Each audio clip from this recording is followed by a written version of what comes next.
अहलाबाद हायकोर्टाने एक खूप महत्त्वपूर्ण निर्णय दिला आहे. या निर्णयाचं असं महत्त्व आहे की रजनीश वर्सेस नेहा हे जजमेंट आलेले सुप्रीम कोर्टाचं, त्याच्याप्रमाणे पती आणि पत्नी दोघांनाही आपले असेट्स लायबिलिटी द्यावे लागतात. आपलं काही उत्पन्न आहे, इन्कम सोर्स आहे, एक्सपेन्सेस सोर्स आहे, हे सगळ्या प्रकारे द्यावे लागतात. यापूर्वी काय व्हायचं, महिला काही देतच नव्हतात. त्या दाखवायच्या का आम्ही काहीच कामधंदा करीत नाही. त्याच्यामुळे मग हे सगळं प्रूव्ह करणं कोर्टाला खूप अवघड व्हायचं. प्रत्येक महिला तिचा रोजगार लपवून ठेवायची आणि पती पण त्याचा जर काही इन्कम सोर्स असेल तर कोर्टापासून लपवून ठेवायचा.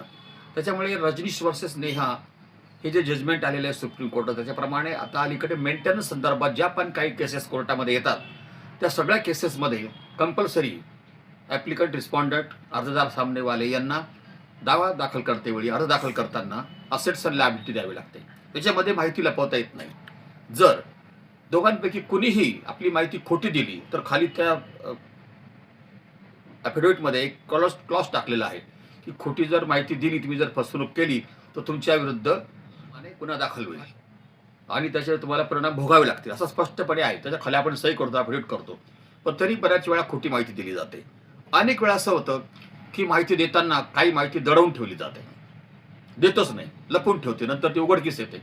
आणखीन एक गोष्ट अशी, या जो खटला आपल्या समोर आला होता अहलाबाद न्यायालयासमोर, उच्च न्यायालयासमोर, याच्यामध्ये पतीने त्याची जी माहिती होती ही कोर्टात दिलीच नव्हती. पत्नीने दिली होती, पतीने दिली नव्हती. मग अशा वेळी काय होतं, त्यांनी शेवटपर्यंत सांगून दिली नाही दिली. मग पुढे हे प्रकरण फॅमिली कोर्टामध्ये गेलं होतं. फॅमिली कोर्टातून हे प्रकरण पिलीभीत इथल्या फॅमिली कोर्टात हे प्रकरण चाललं होतं. त्या पिलीभीतच्या कोर्टाने 3,500 रुपये पत्नीला मेंटेनन्स दिलं होतं आणि हा खटला पुढे वरच्या कोर्टात गेला, अहलाबाद उच्च न्यायालयात गेला. उच्च न्यायालयाने असा संदर्भ घेतला की तुम्ही अशा प्रकारची माहिती लपवणं म्हणजे ॲडव्हान्स इन्फरन्सेस काढण्यासारखं आहे. म्हणजे तुमच्याकडे आहे पण तुम्ही लपवून ठेवता, म्हणजे तुमच्या विरुद्ध मग अशा प्रकारे ऑर्डर होऊ शकते. तुम्ही लपवून ठेवणं म्हणजे तुमच्या विरुद्ध त्याचा वापर केला जातो. लक्षात घ्या, प्रत्येकाने माहिती प्रामाणिकपणे द्यावी, त्याच्यामध्ये सगळं सत्य लिहावं, नाहीतर कोर्ट आपल्यावर ॲडव्हर्स इन्फरन्सेस काढतं, मग त्याचे परिणाम आपल्याला भोगावे लागतात.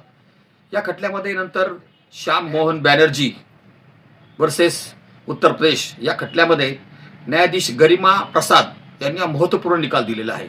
आपणही आपल्या मॅटर्समध्ये हा निकाल वापरू शकतात. दोघांनी प्रामाणिकपणे असेट्स लायबिलिटी भरून द्यावी. जर ते दिले नाही तर आपल्या अगेन्स्ट ॲडव्हर्स इन्फरन्स काढले जातात. धन्यवाद.